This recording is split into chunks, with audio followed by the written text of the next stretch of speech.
This video has been a long time in the making, but I've been putting it off for quite a while, and I've tried different times. But I wanted to share a side of my David's story that I haven't shared in detail before. It's not the side that I enjoy talking about because there's a lot of emotions involved with it. And, sometimes it's better to not, actually, a lot of times it's better to not focus on things that you cannot change. But the reason I want to make this video is not for pity. It's not because I want your sympathy. I'm making this video because I want to draw attention to a big flaw in the medical system.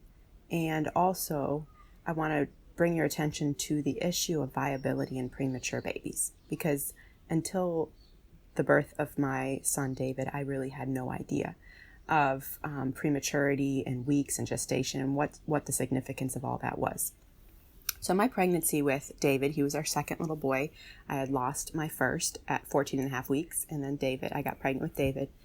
Pregnancy went very smoothly. Other than morning sickness, pretty severe at times, everything was great. Everything was healthy. I had my anatomy scan at 18 and a half weeks because my husband was leaving the country. And everything looked great. All the measurements came back good, and he looked healthy, and we found out he was a boy. We were so excited. My husband left the country, and then he came back. And he came back right before I turned 22 weeks, just a few days before. And I surprised him at the airport. And we were so excited he was back. The pregnancy was going well.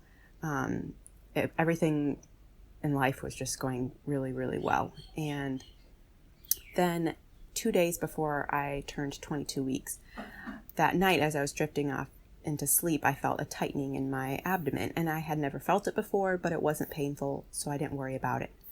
The next morning, it was still there. But again, it wasn't painful, and so I didn't really think anything of it. And I kind of noticed it would come and go.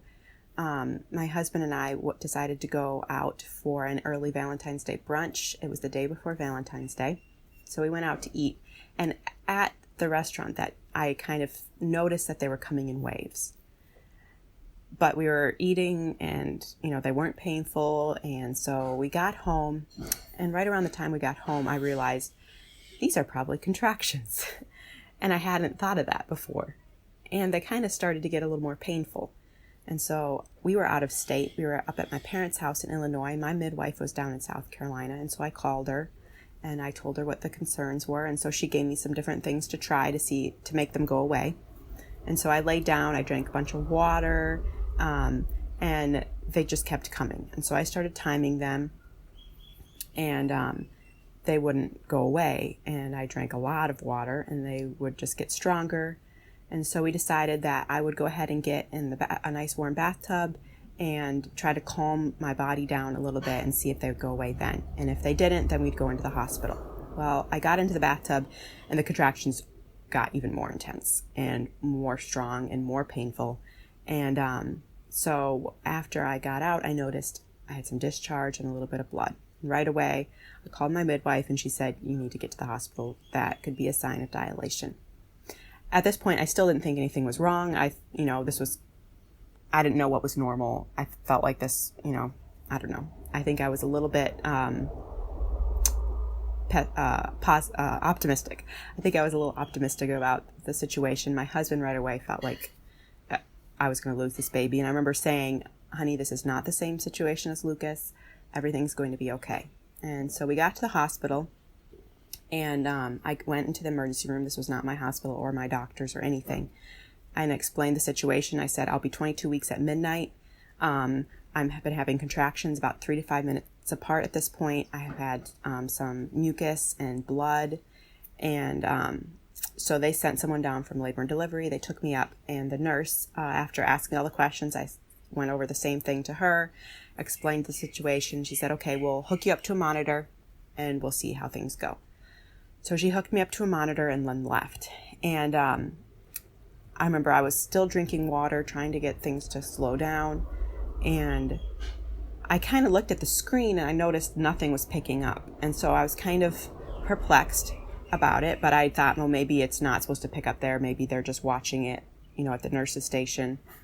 because the contractions kept coming stronger and stronger, 3 to 5 minutes apart. And an hour later, the nurse came back in, and she said, well, good news, you're not having any contractions. And I remember looking at her, and I wasn't, and my mind was working. My mind was thinking, well, maybe these aren't real contractions. Maybe I'm just a wimp, and maybe these are just very minimal, and real contractions are much stronger than this. But I told her, I said, well, I've been feeling contractions. And she said, okay, well, I'll adjust the monitor. And at this point, I was almost 22 weeks, but I was hardly showing at all. I was very small. And so I think, come to find out, she had placed the monitor too high. And so she moved it down a little bit and left the room again. And as soon as she left, I saw the contractions start to pick up on the screen. So I thought, okay, I was almost relieved, because I was thinking, this is ridiculous. I came into the hospital, I'm not even having contractions. But the contractions picked up, and they were showing on the monitor every three minutes about at that time, 3 to 4. And another hour passed, and at this point we had talked to our parents and let them know to be praying. And after another hour passed, the nurse came back in, and she said, okay, you're having contractions very regularly. I'm going to check you for dilation. Up until this point, I really didn't think anything was wrong. I was thinking, well, everything's going to be okay. They'll figure it out. They know how to help me. I'm at the hospital now. And I didn't really think anything was going to happen. But I remember the moment that she was checking me, and I looked at her face. And the moment that I saw her expression on her face, I knew everything wasn't okay. And I remember asking, I'm dilated, aren't I? And she didn't say anything. She just nodded her head and said that she'd have to go get the doctor. So she left the room, and shortly thereafter the doctor came in, and she didn't have the best bedside manner, but she just went and checked me in silence, and then she came up by the head of the bed, and she said, you're fully dilated, and there's nothing that we can do. And I remember at that point, I just burst into tears. And I remember apologizing for crying, because I hate making people uncomfortable.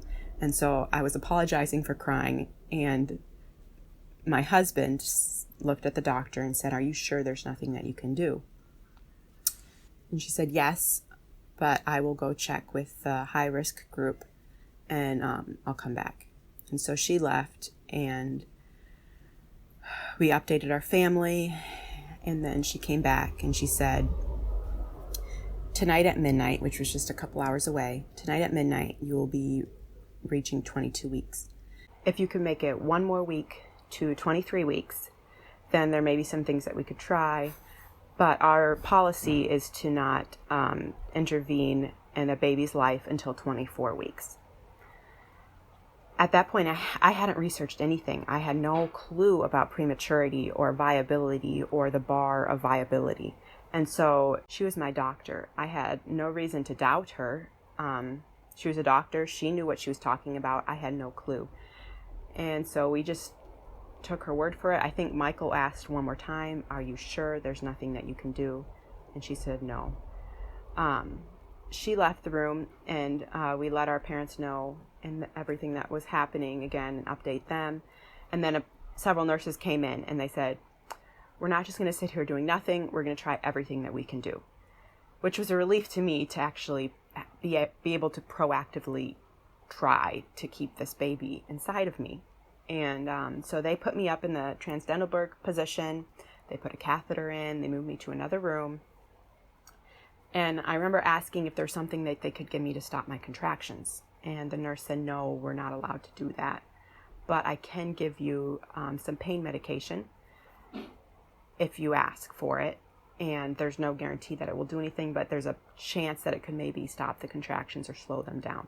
So right away I said, yes, please give me them. I didn't want them for the pain, but if there's any chance that they could stop the contractions, I wanted them. And so they gave me that through the IV. And as I was laying there, we had the monitors hooked up with the contraction and with the heartbeat monitor. And then they put the pain medication in. And the contractions were not going away. Instead, they kept getting stronger and stronger and stronger. And I remember laying there, listening to his heartbeat and feeling the contractions and feeling him kick. I mean, he was kicking up a storm. And the pain in that moment is just, it's impossible to describe. Knowing that your body that's supposed to be a safe haven for your little baby and supposed to protect them and keep them safe is literally kicking them out before they're ready. And he was healthy. He had no problems. He was big. His heartbeat was strong and he was kicking, and my body was saying, goodbye. I don't want you in anymore. And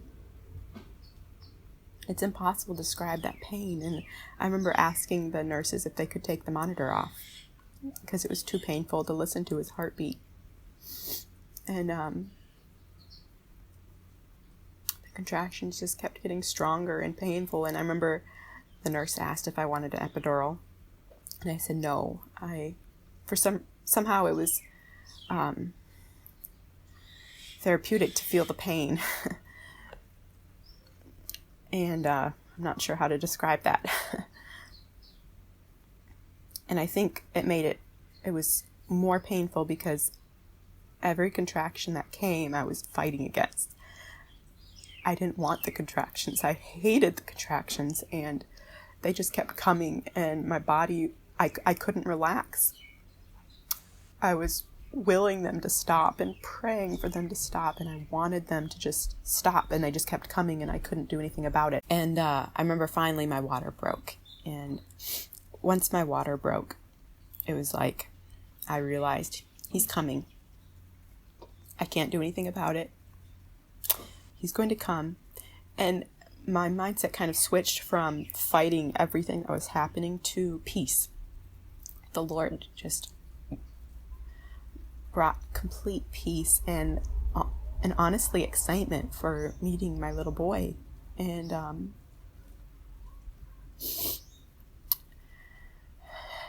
not very long after, I felt the need to push, and I had been feeling the need to push for quite a while and had been fighting against it. But after my water broke and the Lord just flooded my soul with peace, I started pushing, and it didn't take long. He was small, and he was born. And then the doctor and the nurses cleaned him up and handed him right away to me. And I remember looking at him, and I remember thinking, he is big. He was so much bigger than I was expecting. And then as the doctor handed to me, his mouth opened, and it's like he was gasping for a breath. And I struggled with a lot of guilt in the months that followed, because at that moment they had handed me my son, and he gasped for breath, and it never once occurred to me that he was trying to breathe and that the doctor should be trying to do something to save him. And that was a big battle for me. And, looking back, I know that the Lord allowed that. He allowed that so that I could have peace and enjoy fully those 2 hours that David was with us, without spending them trying to fight for his life. And those 2 hours and 5 or 10 minutes are precious, precious memories to me. And we held him. Remember, we wrapped him up to keep him warm and sang to him. And I remember telling him about his big brother Lucas that was in heaven and how he was going to go see Jesus soon. And I remember watching his heart beating away, and as it slowed down, it's impossible to describe holding a child as one moment they're in your arms and the next they're in heaven with God. But after he died, and the nurse came in and washed him up, and then took his measurements, and as she set him on the scale, up until that point, nothing had crossed my mind that they should have done something to save him. I was at complete peace with what had happened. I knew that the Lord allowed it, and I didn't question that they should have done something or that they could have tried to save his life. But as she put him on the scale, I remember seeing the number, and then I looked up at the nurse's face, and her face was in shock. And I remember being very confused because he weighed 1 pound, 0.7 ounces. And I remember in my mind remembering pictures that I'd seen of premature babies in the NICU that weighed less than a pound. And right away, I was thinking, wait a minute, he's over a pound? And I remember I had thought that he was big, but I had no idea how big. I'd never had that size of a baby before. And I remember the nurse having a very shocked and confused look on her face too. She didn't say anything. And throughout the rest of those hours in the hospital, several times my husband and I asked about whether or not they could have saved his life. And every time we questioned anything, we were met with it would not have been ethical. From the doctor, from the nurses. And, at that point, we really didn't know what they meant by it. We questioned, and it was just kind of a blur, any of the answers. And after we had handed our son over to the funeral home, I wanted to get discharged right away and go back to my parents' house. And so we did. And as I left the hospital and got into the car, the first thing that I did was I Googled, what is the youngest baby to survive? And the first thing that popped up completely took my breath away. It made me literally sick to my stomach, because there's a picture of a little girl that was born at 21 weeks and 6 days, and she was less than 10 ounces. And she survived, and she was a healthy toddler at the point that I was reading this. And the following weeks were very difficult because I spent a lot of time Googling and researching and reading articles, and I soon found out that close to 10% of babies born at 22 weeks survive. And I learned that several doctors, leading doctors, had decided to lower the bar of viability down to 22 weeks. And there's so many articles and stories of babies that had survived. And,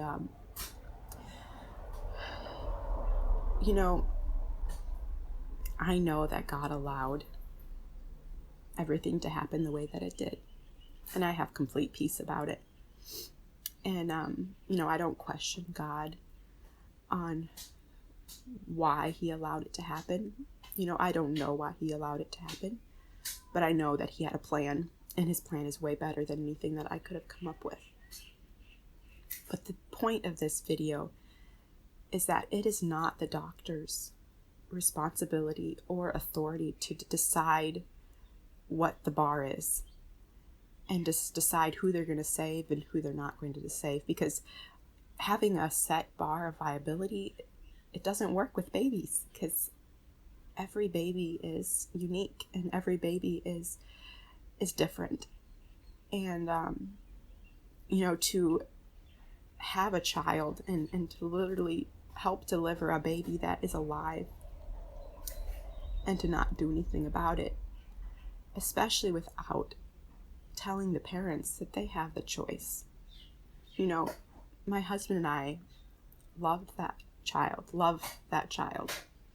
The doctor really didn't have any connection with him. It was just another baby. But to us, that was our son. And parents deserve informed consent when it comes to viability. You know, in the medical world, informed consent is a very big thing.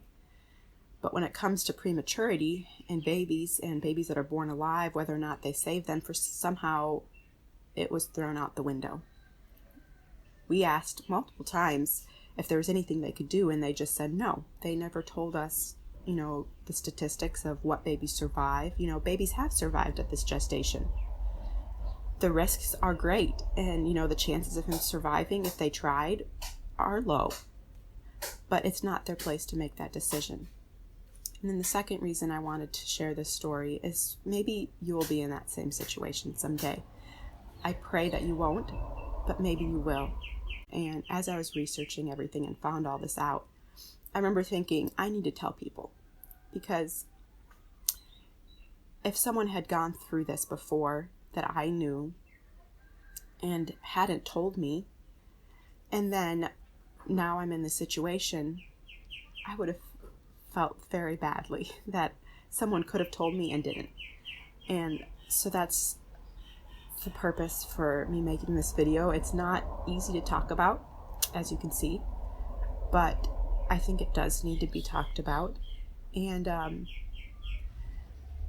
I'm thankful that God can give peace in the midst of some very, very difficult circumstances. You know, losing David was hard, but then realizing that they could have tried to save him and they didn't was much more difficult. And, you know, dealing with guilt is difficult. But ultimately, God has the power and has the amazing love and ability to bring peace amidst the most difficult circumstances of life. And I'm very thankful for that. So, with that, thank you so much for watching, if you've watched all the way to the end. And I hope that this was a blessing and an encouragement to you, and gave you some information that maybe you didn't have before you watched it.